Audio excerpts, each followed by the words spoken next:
Hello team, welcome to another ATP Geopolitics video with myself, Jonathan MS Pearce. This is a US election special. I'm hopefully going to exhaust the rest of my tabs that you can see up there. My goodness, there's a lot of them.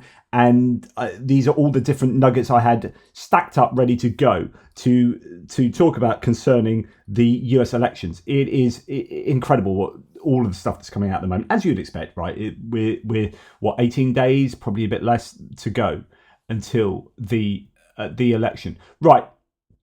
One of the things that I'm really interested in is how evident it is that I think Donald Trump, the GOP nominee, is in cognitive decline and is saying crazier and crazier things. And stuff is happening that don't seem to be shifting the needle. And the big question that lots of people are saying is like, why are the polls seeming to be tightening? Why are they showing that Trump is gaining on Harris in terms of general election polls, in terms of some of these polls in the swing states? And something's going on here, because not only that, but there is increased enthusiasm at rallies for Harris and Watts. They're filling out huge arenas, huge places with incredibly enthused people. And the Trump rallies are somewhat muted in comparison. They aren't really full of energy. He is lacking in energy. He's cancelled loads of things, including a debate with Harris, CBS, 60 Minutes, podcast, a rally with the NRA, the National Rifle Association. That's an absolute gimme for him. Cancelled that. What's going on? Then there are claims he's exhausted, and yet the polls are tight. So either the polls are accurate and something weird is going on in the US, or the polls aren't accurate and they're undercounting young people, women, etc., etc. There are lots of challenges for pollsters in terms of correcting mistakes from 2016, 2020, 2022. And you've got these differing scenarios in each of these elections. 2016, Trump was undercounted. 2020, Trump was undercounted, or his supporters were undercounted. 2022, the Democrats were undercounted, and there's supposed to be a big red wave. And actually, since Roe versus Wade was reversed and the Dobbs ruling, you had a lot of female voters that were not being counted accurately enough. And so 2022 was a situation where the Democrats did much better than were expected. So this election, you could build a case that either side could be undercounted. You've supposedly got a large amount of young people getting enthused, your Taylor Swifts and a lot of these youthful pop stars and whatnot advocating for Kamala Harris. So there is a chance that people who don't feature on, they're either not registered, are becoming registered, or are newly registered and don't feature on kind of polling surveys. So there's a whole tranche of people that could be undercounted. You've also got a number of early votes coming in, and some states are looking really good. Pennsylvania's looking really good for the Democrats, but Georgia's not looking so good, and other states are not looking good. Either that's the Republicans doing better than might have been expected, or they're just doing better in early voting, which is, there's this idea that the Democrats always do better in early voting, but that's not actually true. You need to look back in time that actually it used to be the Republicans, then Democrats. 2020 was a big year for Democrats doing better because of COVID, etc., etc. But actually it's not necessarily the case that early voting is something that is going to suit Democrats. But then you get this situation where, well, actually a lot of these registered voters that are voting, so what, you have a party affiliation in some states. It depends which state you're looking at, because some states don't count early votes in terms of what your party registration is. So you have to do modeling to work out who you think actually voted. But in many states, it's like, okay, you are registered as a Democrat, you're registered as a Republican, you're registered as an independent, you are going out to vote. We don't know how you voted, but we know that this many registered Democrats, this many registered Republicans, this many registered independents voted. The question then becomes, well, okay, let's assuming, so they have modeling that say, like, I don't know, 10% of people registered for a given party is actually going to vote for the other party. The question is, or whatever the number is, in this election, given what the Democrats have done to try and get Republicans on side by featuring, rallying, so Kamala Harris rallied with 100 Republicans on the stage with her. She's got Liz Cheney, Dick Cheney, all this whole slew of Republicans who have endorsed her. Most of Donald Trump's previous previous administration has not endorsed him, and many have endorsed Harris. So is there a situation, and we've seen some polls that suggest that only 3% of only 3% of Democrats are not going to vote Harris, but 9% of Republicans are going to vote Harris. So only 3% of Democrats are not going to vote for their own guy, and 9% of Republicans are not going to vote for their own guy. In other words, the Republicans look to be leaking at a ratio of 3-1 away from the Republican Party. So then when it comes to early votes, what's going on with regard to certain states that might have more registered Republicans voting early than Democrats, but that doesn't mean they're all going to vote Republican, and we just don't know. So there's an awful lot of unknowns, and you're trying to model things on previous, but then is this the same as previous? Like, are we in the same situation? You've got two incumbent presidents, essentially. So one, but not quite incumbent. So Harris is not incumbent. She was a vice president. So she's kind of new, but she's also part of the incumbent administration. And then Donald Trump was president before that. So in some sense, he's a sort of incumbent president. How does that play around with modeling? Anyway, lots of people have been complaining that with the degradation of Trump's mind, like, he is losing the plot. And this is empirically the case. Just listen. Don't think that I'm some liberal lefty go, Trump derangement syndrome, like blah, blah, blah. Whatever. Go and listen to what he says. Listen to every word he says in his rambling 1.5-hour speeches. And tell me if it's A, on point, B, coherent, C, using real words. There are so many Asians here. What are you talking about? Assyrians? Arizonans? Like, what's going on? So he's just, like, he's not making a lot of sense. And doing what he calls the weave, which is rambling incoherently.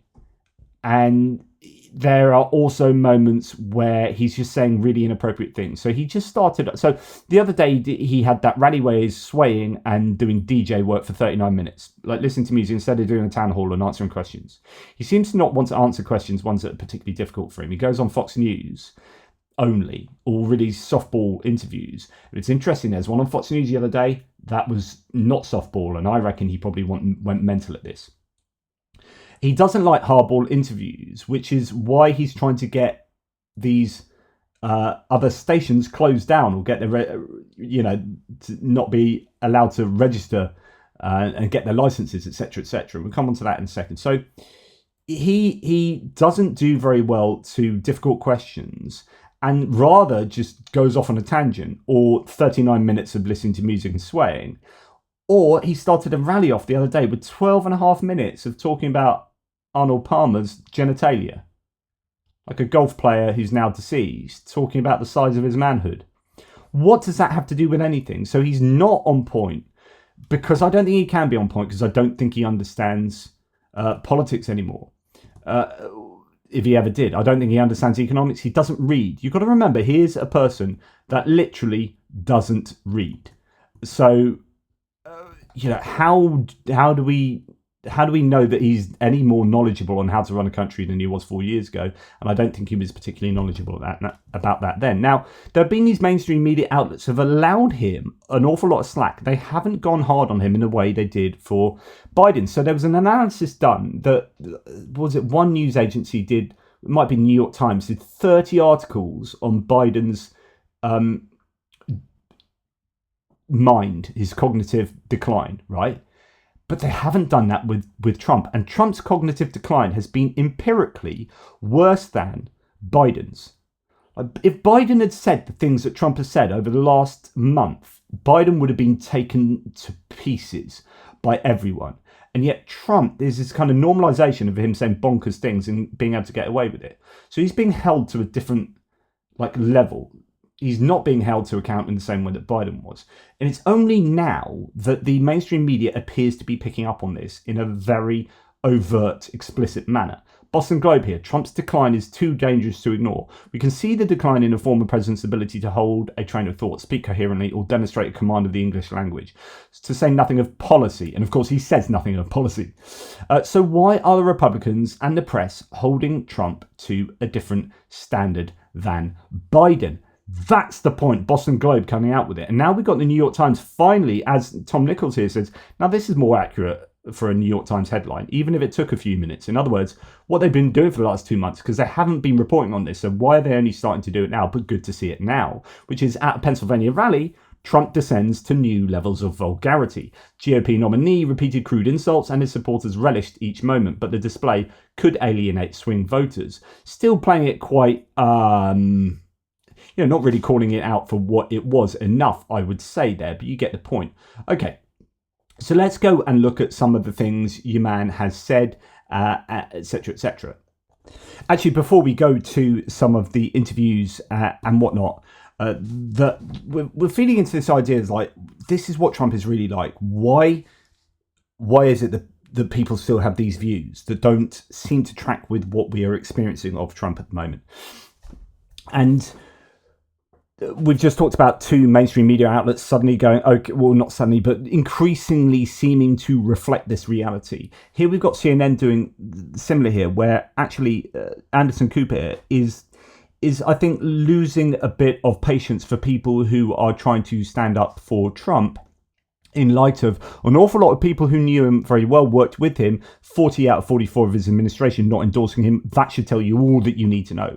But you've got people like Mark Milley, his commander-in-chief, coming out saying he's a fascist, he's completely unstable, and is the worst choice for, president, etc., and others as well. Mattis, too, has come out, emailed to Bob Woodward. Bob Woodward wrote his book, War, where he was quoting Mark Milley as saying this. And then you have Mattis agreeing by email with Bob Woodward that is indeed the case. So you've got all of these people saying what people like myself have been saying for very many years, actually, but coming out and saying this publicly. But then you have like Trump surrogates or Trump defenders here saying, well, why are they coming out and saying it now and blah, blah, blah. And Anderson Cooper actually, as a mainstream media representative of mainstream media, going, no, I'm not having this. I respectfully disagree with Carl. General Milley, speaking on General Milley, he was, like you stated, he was standing with him next to the Bible and so forth. And which he regretted. But a lot of these people, Anderson, when they're working for him, he's a good guy. President Trump's good when they're working for him. Donald Trump hasn't changed in his whole life. In 2016, when he ran... Well, I don't think they're saying he was good when they're working for him. Well, they've left, and they're saying what they saw was No, but what I'm saying is that they're only coming after President Trump after they leave, or they've been fired, one of the two. And on this... Wait a minute, so you believe highly decorated General Milley, General Kelly, who was the chief of staff, whose son died serving this country, you believe that they are making stuff up? I'm not saying that, Anderson. Well, you are. You're saying they're only saying this after they've left. What I'm saying, Anderson, they worked for President Trump. Right, so they saw him on a daily basis. While they were in the White House, President Trump was a good president. Well, no, they're not saying that. And then now all of a sudden... They're not saying he was a good president. Well, they were cashing his check. They were working for him. And so this goes on, and Anderson Cooper fully calls them out and saying, no, they're not cashing a check and then coming out and then slagging them off. They were either fired because they were like, you can't do this, or they left because, like, I can't work in this situation. And then subsequently they're saying, yeah, the man was mental. And he was mental at the time, and we knew that, and we were trying to curtail him, but we couldn't do it. And so, I tried to do it, got fired, or I was unable to do that, so I left. So the idea that this guy, this former Republican lieutenant governor, I think, the idea that these people are cashing in on trying to say this stuff is absolute nonsense. Mark Milley's not doing that. He's not written a book. Bob Woodward's the one that's written a book. He's just providing the quotes when interviewed about him, or when speaking actually on the quiet with him at certain events. And people are confirming this. So yeah, it's good to see that mainstream media outlets here are starting to push back a little bit to some of the narrative that is pumped out. Now, what then happened recently is that Fox News held an interview with Trump where Trump was properly held to account, I think. John Favreau here says Trump wants to make sure everyone is absolutely clear that if he's elected, he'll treat the people who didn't vote for him as the enemy. You talk about the enemy within. There's enemies, America's enemies outside. The enemy within is a pretty ominous phrase if you're talking about other Americans. I think it's accurate. I think it's accurate. Who are you talking about? Who's And, the enemy? I heard that. They say, oh, the enemy. He's like, who are you talking about? It is accurate. And of course, he's been heard many times to say, Pelosi and Adam Schiff and all of these Democratic lawmakers are the enemy within that should be rounded up and possibly sorted out by the National Guard or Army. This is what he's controversially been heard to say, and he's doubled down on it. He's been given the off-ramp by different news organisations. He's gone, no, that's who I mean. So let's see Trump continue a little bit here, as Julia Davis says, appalling. The outside people, the so-called enemies, if they're enemies, and they might not be enemies, if you have a smart president, they can be handled. But when you have people investigating my campaign, when you have people, they spied on my campaign now. You understand that. That's been proven. But they spy on your campaign. The Russia hoax was all made up, and now it's acknowledged that it was made up. All of these different things. You have the 51 different agents saying it was from Russia, and now they all say it wasn't from Russia. So what he's doing here is actually just basically lying. So it wasn't all made up. Russia definitely interfered in 2016. That is found beyond any reasonable doubt. The Mueller report found that. What it couldn't prove was collusion because it didn't have the tools with which to do that, but it very clearly set that out. It wasn't looking at collusion. Like you couldn't prove that collusion was like, we asked Russia to help and they came and meddled and got involved. And actually that's exactly what I wanted because I petitioned them to do so. It couldn't prove that. But what it did prove absolutely was that Russia was getting involved and interfering. Now, what Trump is doing here is saying that these are scare quotes so-called enemies. And he said they might not even be enemies. And then he goes on to talk about Russia. So he's basically saying Putin might not even be an enemy. He never once talks about how wonderful democratically elected leaders of the world are. When have you heard him talk fondly about Olaf Scholz, Giorgia Meloni, Emmanuel Macron, Keir Starmer, or Rishi Sunak prior to him? When have you heard him talk nicely about all of these people? The only time he speaks nicely about other leaders, mark my words, disprove me, please. Because the only time I hear him say nice things are where it concerns Xi Jinping, Vladimir Putin, Viktor Orban, Kim Jong-un, that he said we fell in love. We sent letters to each other and we fell in love. That's literally what he said. And Jair Bolsonaro. All of those were autocrats. Autocrat wannabes. That's who he said nice stuff about. Okay, so we were lying. Many other things, many. I could go. You just don't have enough time. But what they've done is so terrible. Who's ever heard of anything like this? Adam Shifty Schiff, he's a crooked guy. He's a crooked politician, 100%. And he's going to be a senator now. Can you believe it? But again, he's a political opponent of yours, he's but is he an enemy? No, of course he's an enemy. He's an enemy. There you go. You talk about the enemy within. He said these so-called enemies, dictators might not be enemies, but Adam Shifty Schiff, but you're talking about him being the enemy, as in giving him an off-ramp to say, no, he's not really the enemy. He says, of course he's the enemy. And you talk about the rhetoric from the Democrats and how it led to like assassination attempts. This guy's talking about the enemy within and rounding them up with the use of the National Guard or the army. And then given a chance to deny it, doubling down. Absolutely unbelievable. And then he can never admit he's wrong, of course. So even when he's presented with him giving debunked claims about Haitian immigrants eating pets, he, instead of saying, yeah, actually it wasn't right and this never did happen, he said, well, I was just reporting what was said. Yeah, but I could find any nonsense on the internet and report that and state that at a huge rally as if it was true. Oh, it's just reported what Jim Smith from Huntington said. He said that, all black people are reptiles. Oh, right. Yeah. Is it responsible for you to have said that? Well, it's just reporting it. Don't shoot the messenger. But it's obviously nonsense and it's a lie and it's really dangerous to say things like that. Yeah, but, don't shoot the messenger. Ooh. Those things. Your famous line about Springfield, Ohio, and I take your point that 15 to 20,000 legal Haitian immigrants settling in that area causes a lot of friction. But when you said, and it's gone viral, they're eating the dogs, they're eating the cats, you say you're just reporting what had been said.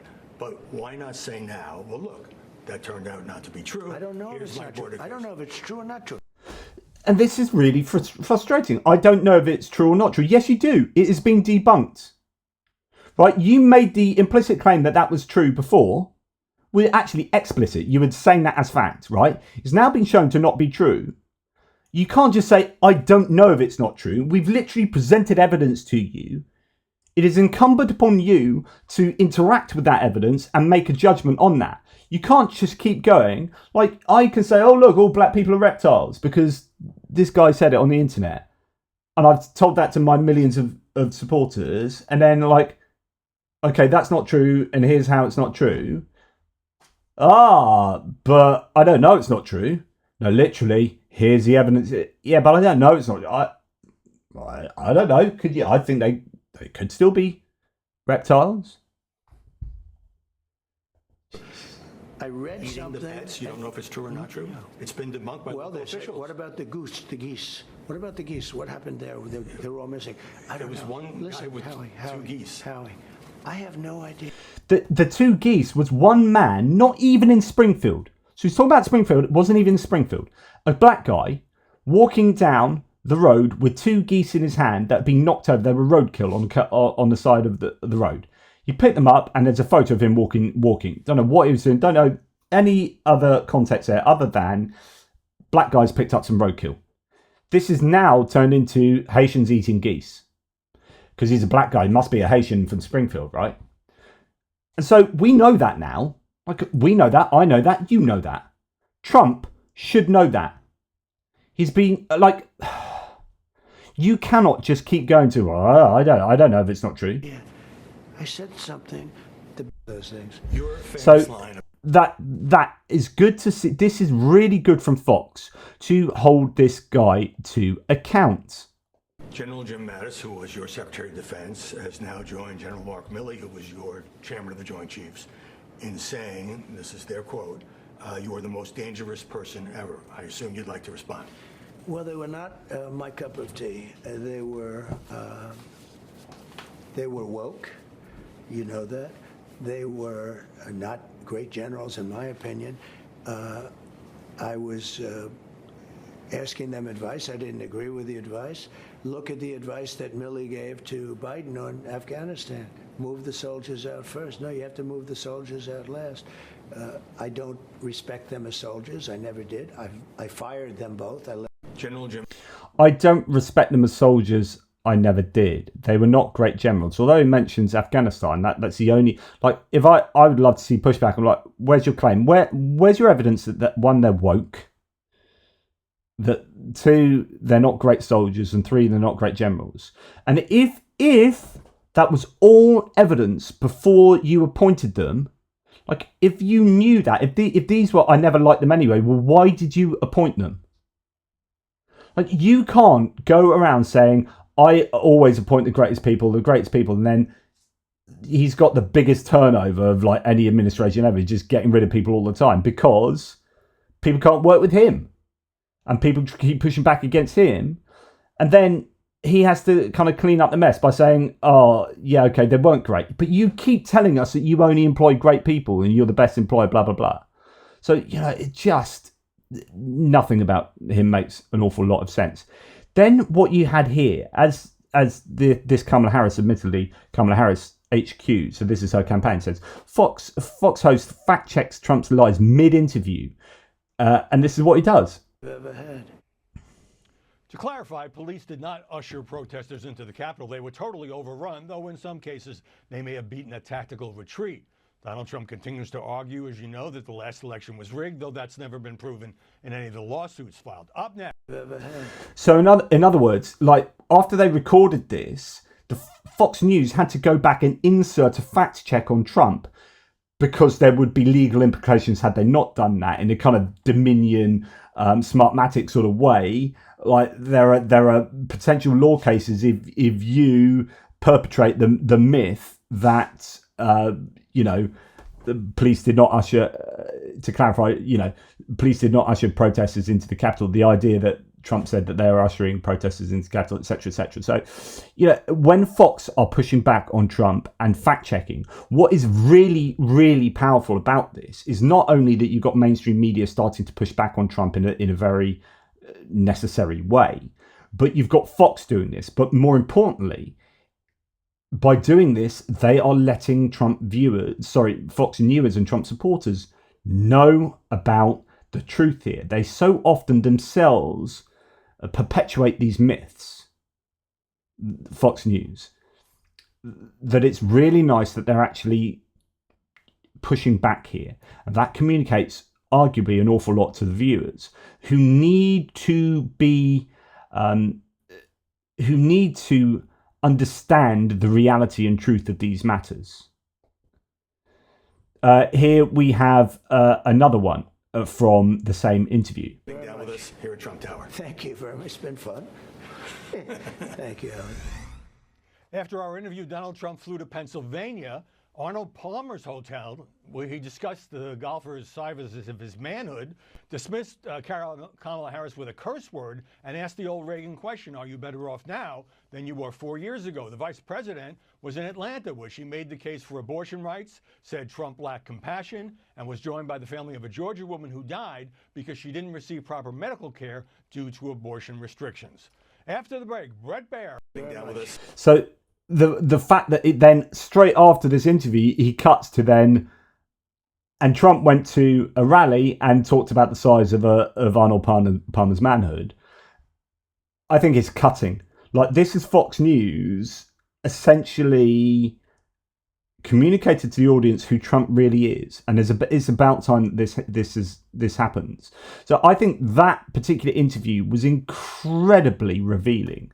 Now, Anderson Cooper we saw pushing back recently in that interview I showed you earlier. Jake Tapper here, this is a sort of 5.5 minute interview that is incredibly revealing as well. Unfortunately, it only comes through one speaker, it just comes through the left.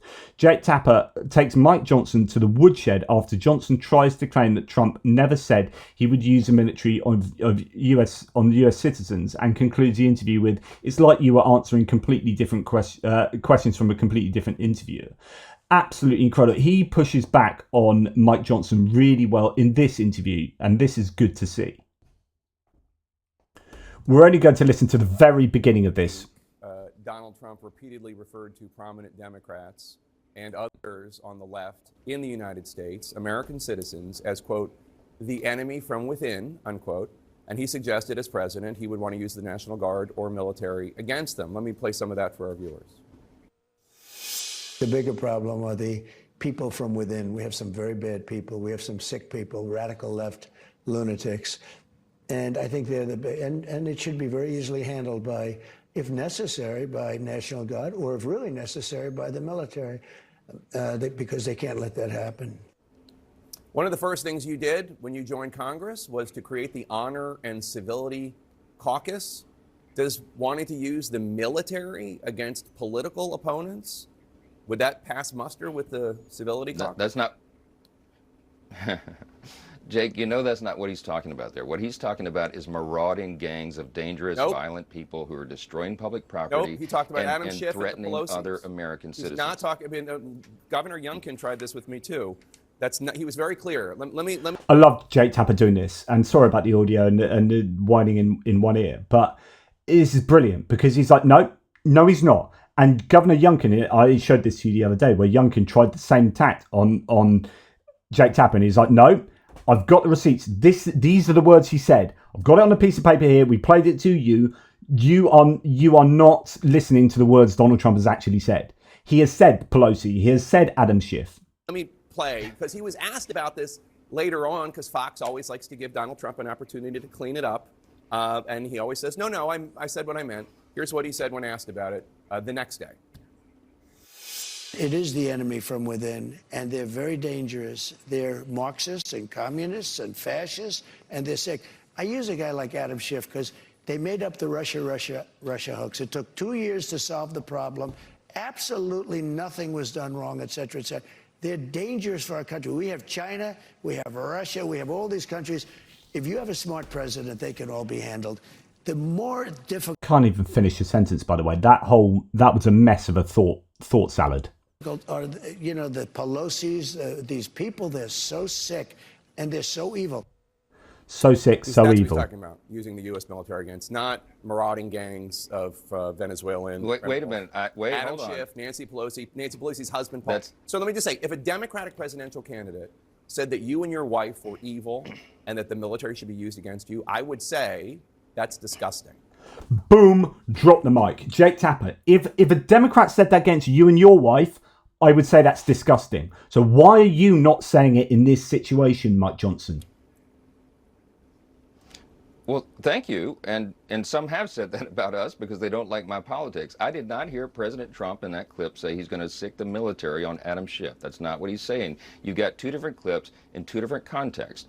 What President Trump is talking about is that they have been attacking... And that's wrong, because he has used Adam Schiff in that previous one, and he talked about the enemy within. And he's talked about Pelosi's and said the enemy within. When asked about the enemy within, he said it's the left, as we saw earlier in that Fox interview. So and so what Johnson then does is spend a couple of minutes trying to waffle around and not answer the question, and Jake Tapper just gets really, really frustrated. So we're actually going to join it at the end, where Jake Tapper just finishes it with that awesome line at the end. And of course, it's going to go wrong. And so here we go. Start again. Or end again. She could not handle that. Our enemies would have an opportunity there, and people think about those things, and that's why they're going to vote for Donald Trump. It's like that's why he's going to win and be reelected president. Answering questions from a completely different interviewer, but Speaker Johnson, I appreciate. I love that. It's like you're answering questions from a completely different interviewer, because I've asked you these questions, you haven't answered them, you've gone off on one to talk about something else, and yeah, so good luck to you, mate. And we've had some other. So again, the point is, why do people see all this stuff and still? Why is the needle not shifted? And of course, the needle hasn't shifted because most of the audience don't see this stuff, which is why it's so important that Fox News interview took place, because that is showing the right audience the right Trump. Okay, when you got Mitch McConnell, the majority, the speaker for the majority in the Senate, basically the guy who's run the GOP for the last 20 years or whatever, last however long, it said. He's been caught on audio saying that Trump is stupid as well as being ill-tempered, a despicable human being, has every characteristic you would not want a president to have. So he's caught on audio saying that. And he then has given a response. The response is hilarious. He didn't deny it. So he didn't deny it. He can't really. He just said, well, J.D. Vance has said worse than me, so join the club type thing. Which is to say, yeah, I said that. He is a despicable human being.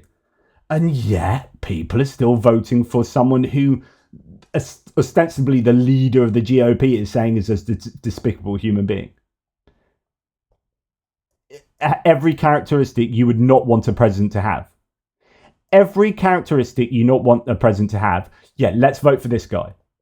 Why is it that people are still voting for this guy? Then you've got all this stuff coming out. So the judge in the case with Jack Smith.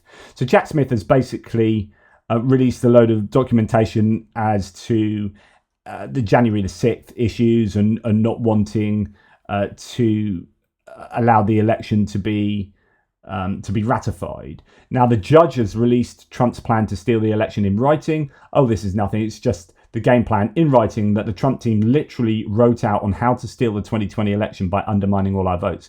Republicans won't read through it because Kamala laughs funny. No wonder Trump is hiding. So, yeah, again, we're seeing all that. This stuff should invalidate someone. Like, if this happened the other way round, right? If this documentation came out about Kamala Harris or Joe Biden, it would be Fox News would be going hammer and tongs at this. You wouldn't hear the end of it. It would be absolutely terrible. You've got the first of 3 volumes of Jack Smith's evidence against Trump have been released, and about 70% are still sealed. But pretty damning stuff, which is either their own messages or testimony from Republican staff under oath.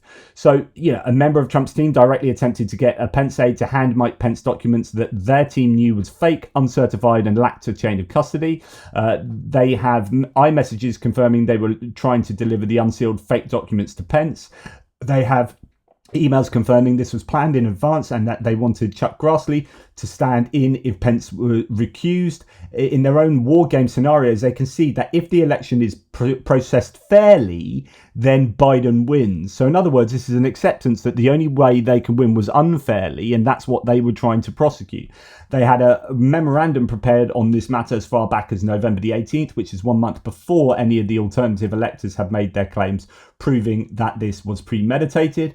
They knew well in advance and admitted in testimony and email that the vice president did not have this power and that the Supreme Court would not hold up this case, proving they knew it was illegal, although they thought maybe Clarence Thomas would side with them, so one of the Supreme Court justices. Trump called the Michigan speaker or an unofficial line marked spam risk Egypt to discuss fraud allegations, proving he tried to cover his tracks and these were not protected official acts. At the time, Trump did not even feel they had grounds to file a lawsuit in Michigan. 5 of the fake electorates packages that Trump's team had tried to hand over to Pence use the exact same template for vacancy filling pages. These pages do not normally have a standard across states showing coordination, but the source proof is still under seal. So Trump and his team, in their own words, knew they lost, knew it was not legal for Pence to overturn, knew the states did not have fraud issues, researched alternative electors a month in advance of those claims, knew the documents were unofficial, took part in the transfer process, attempted to pass off forged documents directly to the vice president because of premeditated plan to steal the election. The first volumes represent 1,889 pages of evidence, 70% still under seal. This is just from the 30% unsealed, and there are more volumes to go. The case could not be more clearer. And as a reminder, Trump's team refused to dispute the authenticity of any of this evidence. They only asked for it to be delayed as it would hurt their client during the election. How is this guy still able to run for president? Meanwhile, the Fox News are still struggling to deal with the news that the stock market is making record gains. We have green on the screen here. Dow is at a record. The S&P is at a record. This could change, though, in 5 minutes because these numbers are pretty close. The Dow is up 38. The S&P is up 23. S&P needs a gain of 18. The major averages for the week are tracking their 6th straight week of gains. The Dow and S&P, longest winning streaks of the year. We have... So, Kamala Harris's economy, or Joe Biden's economy, if you like, just hit record high in the stock market. So, again, how is it that the needle hasn't shifted? What is going on here? And as Joe Scarborough says on the Bill Maher, it drives him crazy to hear people talking America down. The numbers are incredible, and it drives me crazy when I hear politicians talking about how bad things are in America. We've got a $26 trillion GDP. China, which was supposed to overtake us 10 years ago, remember that? They're like stuck at 17, 18 trillion. California, which is supposed to be a socialist state, has a bigger GDP, 4th biggest GDP in the world, bigger than India's, bigger than Britain's, bigger than Canada's. Texas has a bigger GDP than Russia. I mean, it's incredible relative to the rest of the world. And that's the only way we can measure this. Our economy is stronger today than any time since World War II. Yep. And so much of that has to do, nobody's saying that.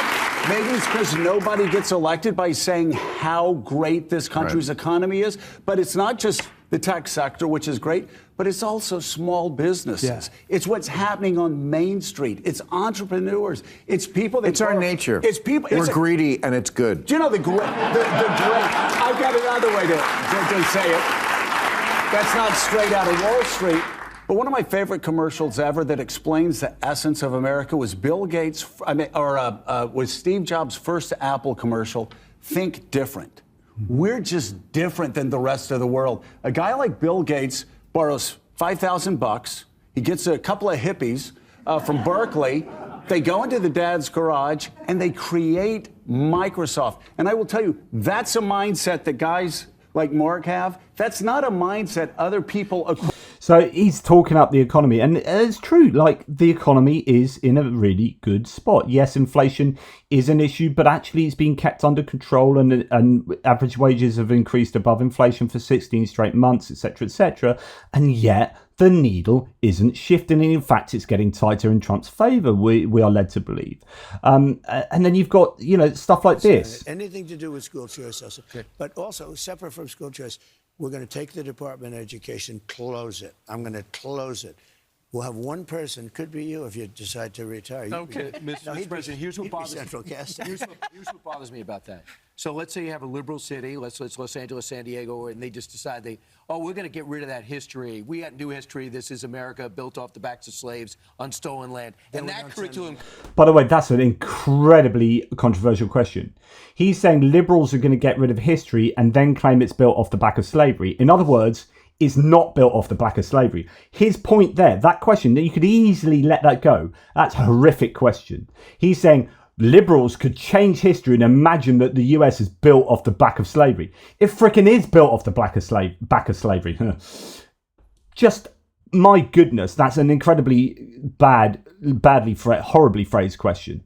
Comes in. Then we don't send them money. We would save half of. So we don't send money unless they teach what we want them to teach. And by the way, that appears to be, if they teach that America's built on the back of slavery, then we won't give them money. So you've got Trump saying he's going to just defund public schools, which is Project 2025, and he claims he's aside from Project 2025, and yet the needle isn't shifting.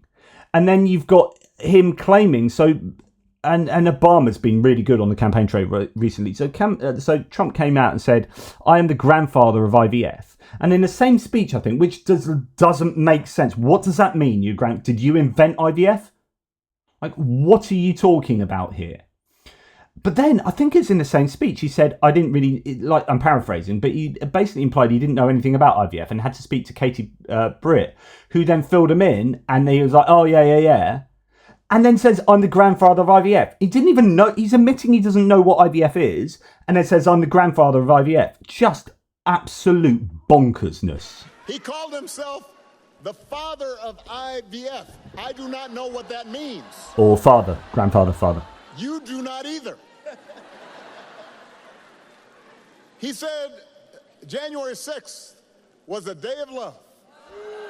Do not boo, vote. It made January 6th sound like it was Woodstock. You would be worried if your grandpa was acting like this. No, I'm not joking. You would, right? You'd call up your cousins and you say, have you noticed?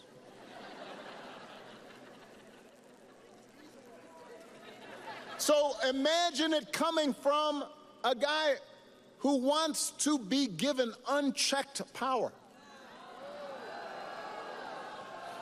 Tucson, we do not need to see what an older, loonier Donald Trump looks like with no guardrails.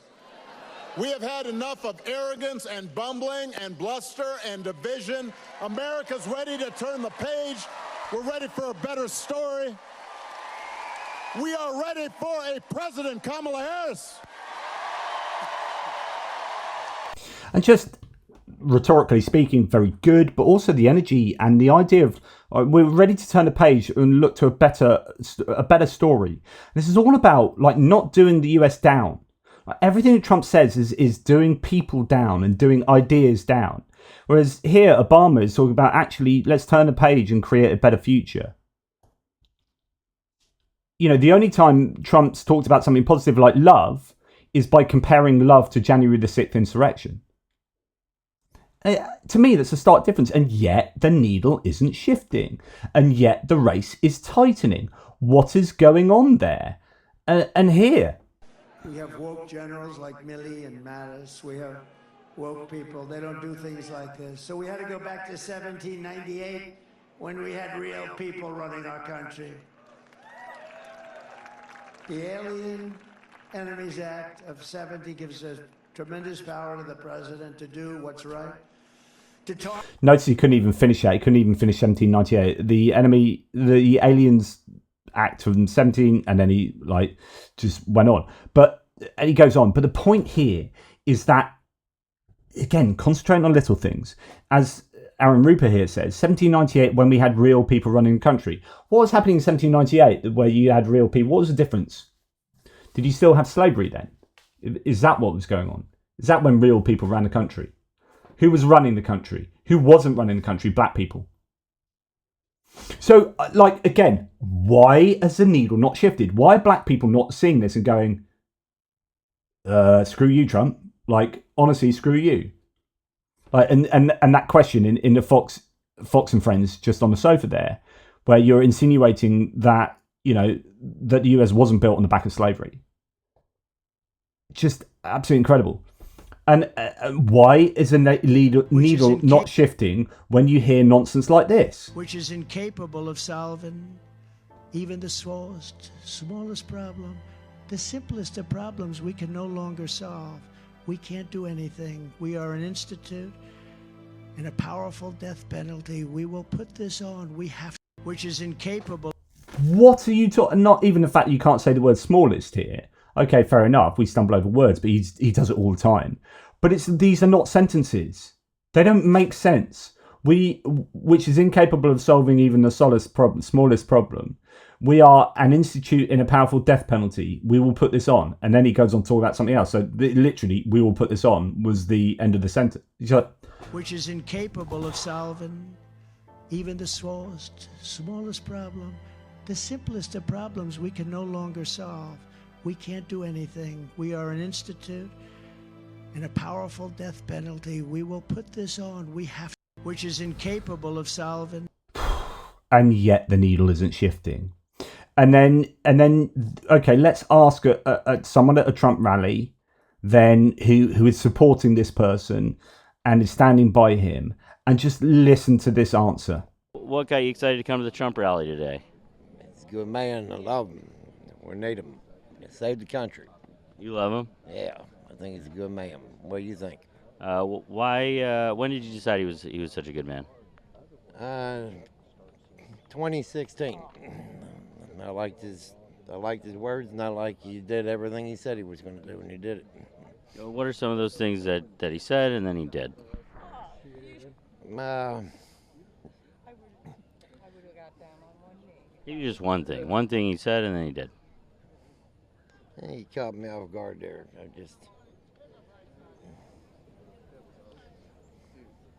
don't know. Yeah. Okay. All of this that I've just done so far has been strung together to lead to this point. There is not, I've intended this to give you a sense of, okay, crazy, but needle hasn't shifted. Crazy, needle hasn't shifted. Saying dangerous things, needle hasn't shifted. Enemy within, needle hasn't shifted. And then let's ask someone why Trump is so good. And he says, well, from 2016, I started liking him. Why do you like him? Because he did what he said he would do. Okay, give me one thing that he did that he said he'd do. Such an uncomfortable silence that was. And he couldn't think of one thing, turned to his mate. Can't think of one thing. You tell me one thing in 2016 to 2020 he did that he said he'd do. Tax cuts for the rich.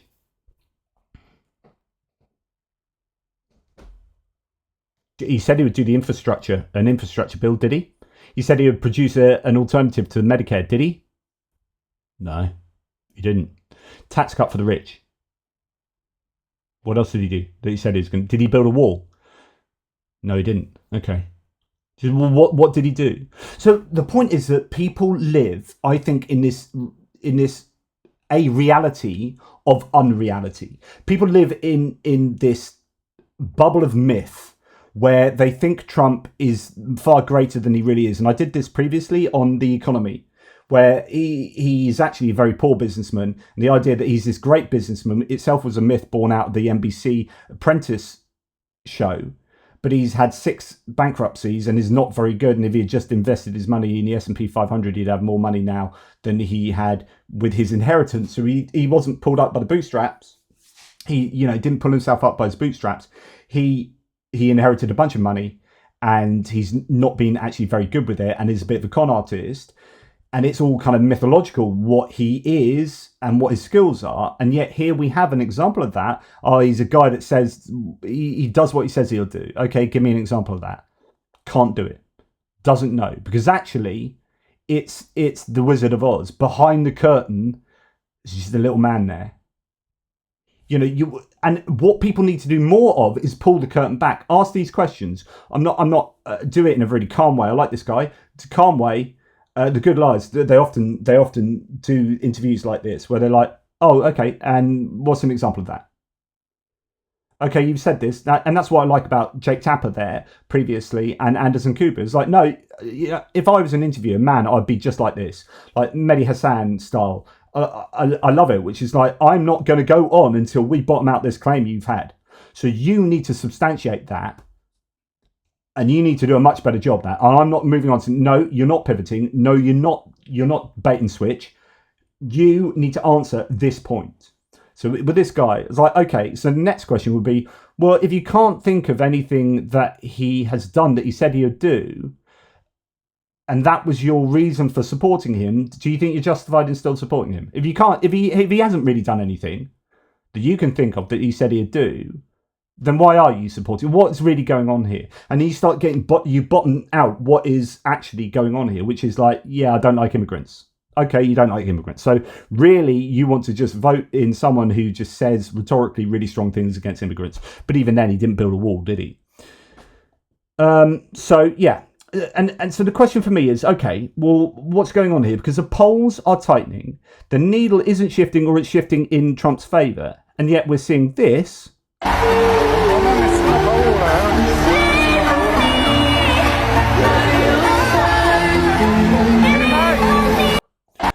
So absolutely packed arenas, like packed to the rafters, full of massive excitement, right? To see Harris Walz.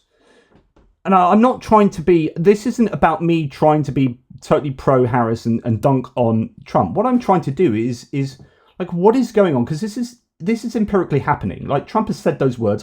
Those are the words he said. This is where we're at. These are the things he's saying. And yet the polls are not shifting. And his rallies aren't particularly enthusiastically received.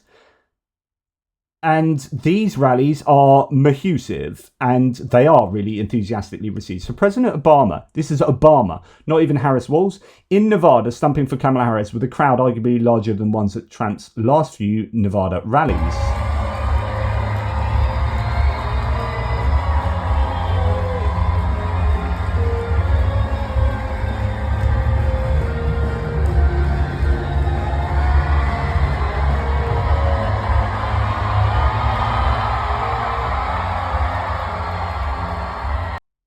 Okay, I can't see behind there, but the point is that, you got genuine enthusiasm. It seems, sorry. And then we got here, we got someone here talking about. Looks like they shut the doors. Maybe they'll let us in, but looks to be like there's another maybe 1,000, 2,000 people that they're probably going to turn away at the doors.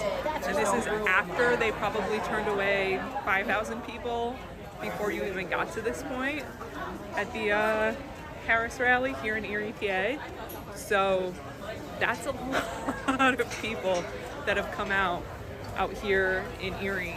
And this is, in case you don't know much about Erie, this is a very small city here in northwestern PA, and it's a very important city when it comes to getting out the vote.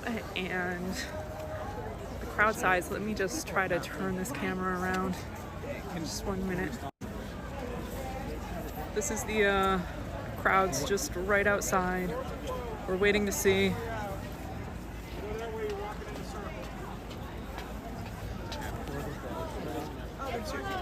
So these are all people who've been turned away, right? So she's saying 2,000 people who've been turned away. That's on top of 5,000. And obviously, I have no idea that that's all true. But she's saying, look, here's an arena that, is absolutely jam-packed. People are being turned away. This is a small place in Erie, Pennsylvania. So my point, and again, is like, okay, if this is true, so if there is genuine excitement, which there appears to be, you can't argue that there isn't, because there are some videos here of people of huge excited crowds,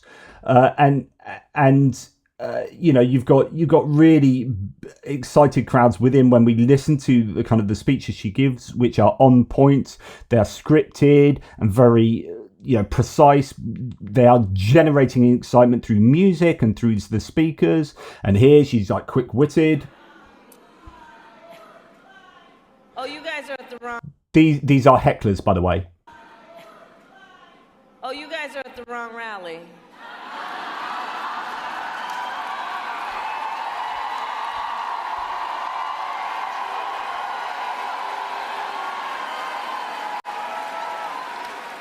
No, I think you meant to go to the smaller one down the street.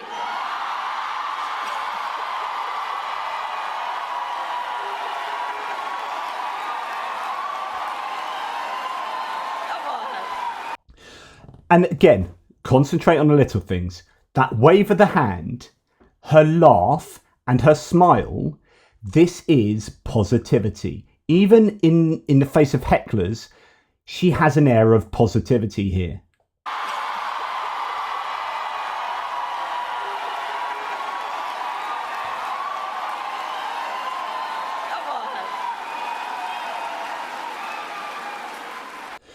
Did you notice I was smiling? I talked about this before, mirror neurons in our head that fire off and imagine this is how we do into subjectivity, empathy, so on and so forth.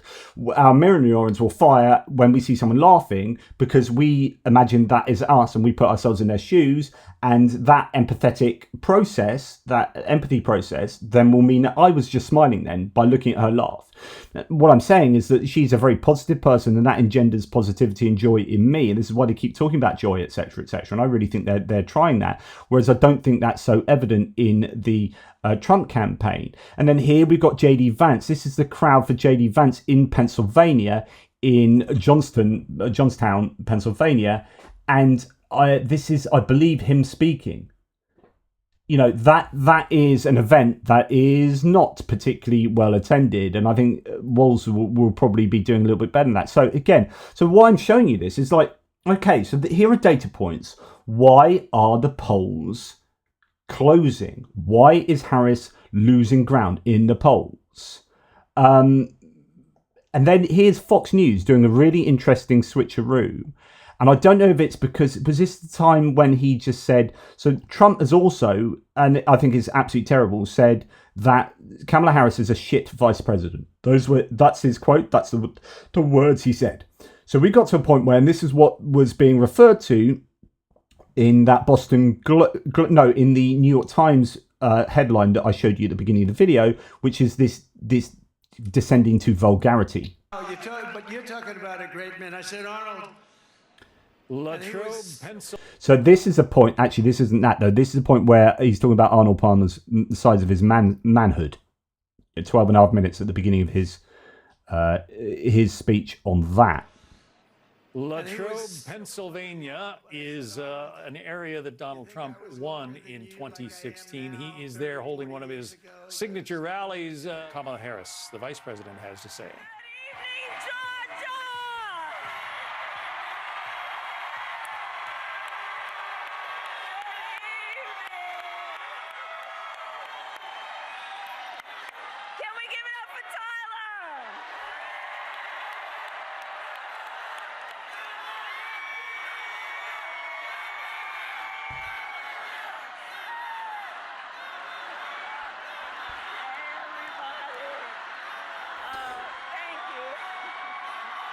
So why I show you that is, A, it shows excitement, genuine excitement, and it shows a difference between the two campaigns. And this is Fox News cutting from one to the other, although there was a bit of a cut in between. The point was that he was going from one kind of low-key, talking about Arnold Palmer's the size of his Johnson, and then goes to showing this very positive, happy vibe at a Kamala Harris rally.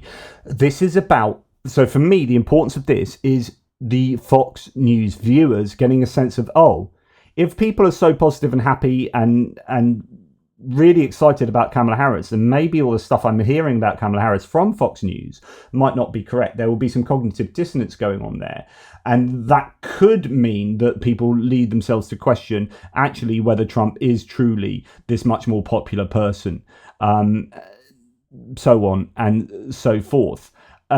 Here we have, so then this moves us on to the last part of this, which is Trump just wants this positive coverage from Fox. So he goes on to Fox and Friends, and then he says this. The question. But you know the difference?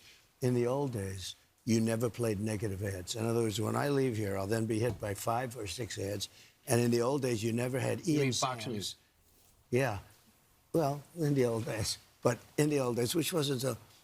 when I leave, I'll have 12... Just, by the way, interestingly, he can't even finish sentences. So he said... He tried to say which wasn't so long ago, but he just said which wasn't so... and then just moved on to his original thought. So he has these side thoughts. He can't finish them, and just he flits around all over the place and can't finish a single thought, or finishes one but has all these side shoots that are unfinished. Now, what he's talking about here is in the old days, Fox News wouldn't play negative ads about me. In other words, he sees Fox News as a propaganda arm of the Trump campaign, and he is absolutely enraged, really, that Fox News has the audacity to accept advertising revenue from the Kamala Harris campaign that would run negative ads on him, and he's going to have a word to Rupert Murdoch to get that changed. Well, in the old days. But in the old days, which wasn't so... when I leave, I'll have 12 people from Kamala on, and, you know, pretty much unopposed. For 19 days, I don't think we should do that anymore. I think you shouldn't play negative ads. It's very tough. You do a show, and I complain all the time about it. I love complaining. I like to have everything perfect. But when I leave here, I'll have 200 people from... Because they buy time on Fox. And, you know, by the time you do it, you say, what are you doing? It's sort of a net, net neutral. Well, we'll see what happens. This is the question. So he then goes on, and it doesn't have it in that bit. I think I've got this coming, though. He then talks about getting Rupert Murdoch. No, does it not say it there? He then goes on to say, I'm going to go and meet Rupert Murdoch to he says, at the end of this, I'm just off to go and see Rupert Murdoch, who owns Fox News, to have a word with him to make sure that they aren't running ads against me. And there's an element of, that's a bit of a joke, but actually it's not. This is genuinely something. He wants to revoke licenses of people that are critical of him. So here's an example. But the media is not pressing it. You would think the media would be pressing it. And I go a step further. It's so bad they should lose their license, and they should take 60 minutes off the air. This is them, but they should lose that. CBS should lose their license, so on and so forth. Yeah, it's really annoying. I don't have the bit where he talks about going to speak to Rupert Murdoch. So here's the idea that he sees Fox as its propaganda arm, which is why it's so important that you have a Fox interview of him that pushes back. Because he's not expecting that. He thinks that Fox is his little toy, his megaphone. And of course, that's the first place that the Democrats are going to be buying up advertising space. To hit the viewers of these shows with negative advertising or contrast adverts saying this is what Trump does, this is what Kamala Harris does, and she's much more positive and does a better job at X, Y, and Z. So there you go. Like, my question is, like, why is a needle not moving? And is it because the polls are actually slightly better than we are thinking they were? I mean, here's Simon Rosenberg giving us an account of how it might be. Why a lot of people are posting about the Georgia Rosenberg and Tom Bonnier, sorry. Early voting data right now. It's exciting to see so many people voting, but I'm seeing claims that this is good for Trump without a single piece of context suggesting why.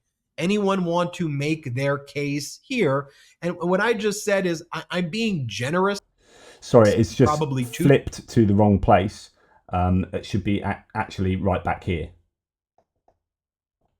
Path to victory is an increase in turnout and support among young white men. Well, it's too early to say one way or another, but the turnout gender gap in the male voting in Pennsylvania so far is bigger in favor of women than it was at this point in 2020. The gender gap is even bigger among young voters in Michigan relative to 2020. So talk us through this, and then let's talk more broadly about some of the trends you've been able to see thus far.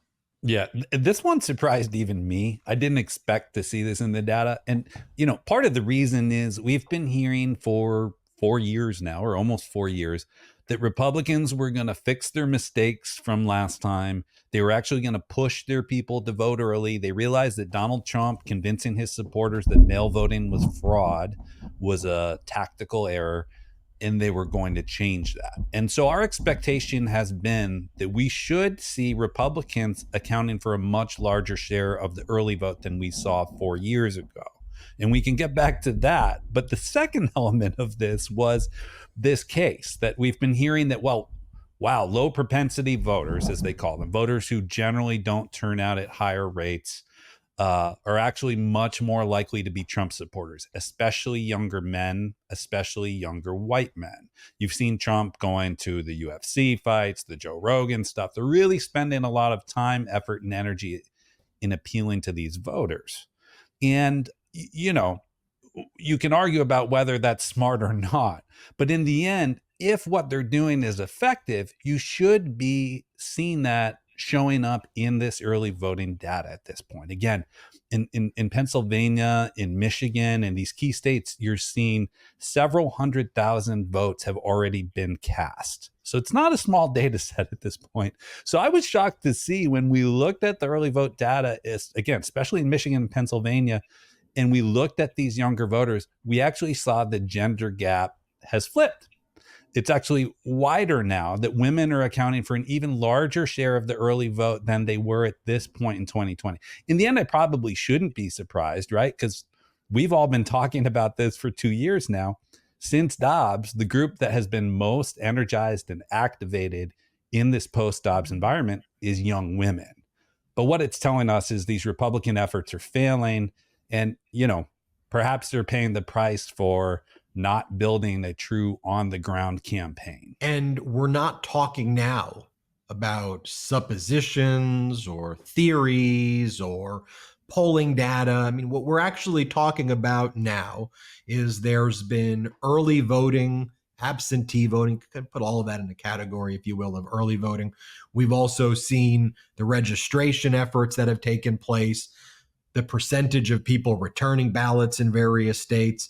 And you're able to start seeing patterns the same way we did when we were rebutting the red wave narrative, the same way back in 2020 when the narratives being pushed by corporate media did not meet reality. So now that you talk about that trend, which we'll call an important trend, but a micro trend, if you will. A lot of micro trends will equal the macro of what's happening. Do you have a broader sense of what's happening, though, at a nationwide level in swing states? Tom, can you see that data? Can you make any, at least current trends that you're able to discuss? Yeah, I mean, what I'd say at this point, if we think about this as a painting that's going to be done on election day when the polls close, is the outlines are just beginning to take shape. And so we're getting a sense of where the intensity and enthusiasm is. It's why the early vote was helpful to us 2 years ago, as you noted. And so what we're seeing, number one, just to answer the question, if anyone had a question about whether or not turnout was going to be high or low in this election, all the signs are pointing towards high turnout. We saw Georgia breaking records in their first 2 days of early in-person voting. We're seeing very high numbers in other states. But from a partisan perspective, what I want to highlight, and to go back to the point I made a minute ago, because it's important to reinforce this, is there was every reason to believe that the early vote would be more Republican this time around. You have more Democrats who were COVID conscious 4 years ago, especially younger voters who we expect to be pivoting back to election day voting, while Republicans are looking to convert more of their voters to early voting. I want to focus on Pennsylvania from a big picture perspective here. Okay, so the point is that Pennsylvania is looking really good for early voting for the Democrats.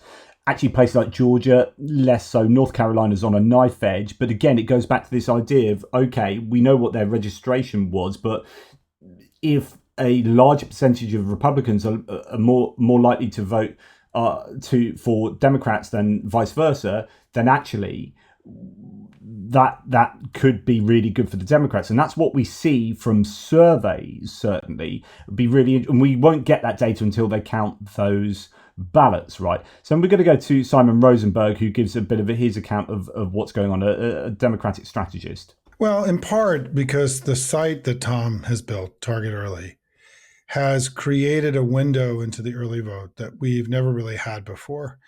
Tom, and because you can see the early vote on any day and compare it to that exact same day in 2022 and 2020. So when you just look at the data without the historical context, it doesn't mean as much. And so this is kind of a new tool that we have, and Tom's firm does this as a public utility, a public service. And also because historically in election analysis, so few people voted early historically over a long period of time that the early vote really couldn't actually tell you very much. Well, that's changed now, right? We have lots and lots of people voting, and we also have a lot of very rich data. And so you're going to continue to see the dominance of polling, but the way polling is now is that all it can really tell you is the election's really close, both nationally and in the battlegrounds. And as Tom said, and I just want to put an exclamation point on this, because he and I talked about this before his site went up, and it was our expectation that Republicans would do better than 2020, and that we were going to have to explain to people that, hey, Republicans doing better than 2020 was okay. It wasn't a sign of intensity or our struggle. It was a sign of the fact that they bottomed out in the early vote in 2020, and they've made it a priority now. And also because some of our vote, the younger people who are registering as independents, are essentially showing up. Some of our vote is moved from the Democratic column to the independent column. And so our expectation is we would consistently run below 2020 all across the country. And we were worried that the media would perceive this as sort of a weakness for us. And in fact, in the national data, as Tom said, we're running ahead of 2020. In the battleground, some of these battleground states were running way ahead of 2020. And Ben, you'll notice one thing. Of all that spin you're hearing about, you're not hearing anything from the Republicans about how well the early vote's going, because it isn't going well for them. And if it was, or if they had an inkling, if they had some place they could point to, you know this, you'd be hearing it and spinning it. Instead, what they're spinning is this poly market voodoo, right? Which is this offshore crypto-based betting market that Americans themselves can't even bet on. And so the Republicans are claiming that a betting site that's offshore in the Caribbean, that you have to use a specific cryptocurrency to be able to participate in, and where no one making those bets are actually American citizens, can somehow tell you something meaningful about our politics. It is so unbelievably Trumpian, right, in its absurdity, because the thing is they're only having to go to Polymarket and flood the zone with all these polls because they aren't winning the election, and they need to create this false impression they're doing better than they are, right, as they did in 2022. But the absence of their spin on the early vote is the tell that they don't actually have a story to tell. And this is hopefully that you can work out a narrative here, which is that all this craziness that Trump is coming up with, the low energy, and some sizable crowds here and there, but generally, if you compare them next to the Obama, Harris, Walz rallies, there's way more energy and coherence at these Democrat rallies. So then why is the needle not shifting, or indeed why is it closing? Why is the gap closing? And here's Simon Rosenberg and Tom Bonnier from Target Early saying, well, actually the early data is looking good. There might be some questions about Georgia, as I say, and North Carolina's a bit closer, but Pennsylvania goes Democrat. Trump's got less than 10% chance of winning. So it's all about Pennsylvania. So the early data is looking good. He's saying, and the polls you've been flooded. So remember, I told you that in 1 week of polls, 35 were nonpartisan, 26 were Republican, and one was a Democrat funded poll. you're like, okay, so the vast majority of these, well, like the ratio of Republican to Democrat polls is 26-1. So you flood the week with mainly or largely Republican polls. Then you are going to shift the narrative, and then you have Polymarket, this betting market which Americans can't even bet on, and it's a Bitcoin betting thing. So it's a really niche Caribbean-based entity that's giving you a false sense of what's really going on. Could we just have a false sense of what's going on from some of these data points that are not reflective of reality, when the reality is that Trump's falling apart and the rallies are looking really very good for Harris? But it's all about information spaces. Like this is only meaningful if people see that, which is why it comes back to Fox showing some things that show Trump in the slightly negative light being incredibly important, because people live in their information bubbles and don't access, they inoculate themselves from seeing things critical of their own side. I think you're going to start to see, I think it was going to take, to, as Tom said, we needed a few more states to start voting heavily, like Georgia. North Carolina, day one today, very strong turnout today based on anecdotal evidence. We'll see where the data is. Arizona is going to start voting in much higher numbers, and you're going to start to see far more states. So this data is going to start to become more relevant to our understanding of the election. But there is a traditional, in the world that looks at polls, there's a traditional bias against early vote data that cost them in 2022, because we were all looking at it. We could see an election together, right, in 2022. And I think that the pollsters are making enormous mistakes by not valuing this data as much as important as the polling data that they have at their disposal. I saw the guy that runs Quinnipiac poll interviewed, and so it seems so evident that they rely a lot on telephone polling, and lots of people just don't pick up the phone, and they're having to really work extra hard to actually get hold of people. I think there are some genuine issues with polling, given that there's a shift in the way that we communicate and the way that we exist, mainly online. That will lead to selection biases, and they know that, right? The good pollsters know that. So how do you weight against that, and so on and so forth? But I'm not trying to be skeptical of the polls just because they're not reflecting what I want to be the truth. I'm trying to work out, why is that picture of what's going on so different from this picture, and what explains this disparity here. And Simon Rosenberg and Tom Bonnier are saying, well, actually, the early voting data is generally supporting that kind of narrative I was giving you right through the beginning of this. So the polling data might therefore be a little bit off. Or it might not, and it could be that the information spaces dictate our knowledge, and that knowledge, if it's garbage in, garbage out, if we don't have a good understanding, we're low information, low propensity voters, then not really seeing Kamala Harris on a campaign trail and never seeing anything critical of Trump means that I'm going to vote for Trump. And then I end up, answering the question, well, what is it that Trump has done that was so, fulfills him doing exactly what he said he was going to do. If I'm this guy, then I have nothing to say, because it turns out that actually that curtain's been pulled back, and the reality is I exist on a diet of myth, and when I'm questioned on it, I really don't have anything. I've got nothing to say to you, because it turns out that, oh my goodness, there is this really, really sizable difference between the fundamentals and the perception from reality and what I'm told by my information sources. So, yeah. Anyway, it's a really long one for me today, but there's so much to get through with you. I hope that you stuck with it. Take care, guys, and I'll speak to you soon.